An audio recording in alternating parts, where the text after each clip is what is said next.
following message is transmitted at the request of Hall County Emergency Management Agency and Hall County Fire Chief.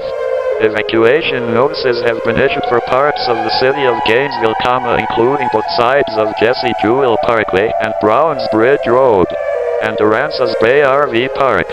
A temporary shelter has been established at Gainesville Middle School, located at 715 Woodson Road. If you are unable to evacuate and need assistance, please dial 9-1-1.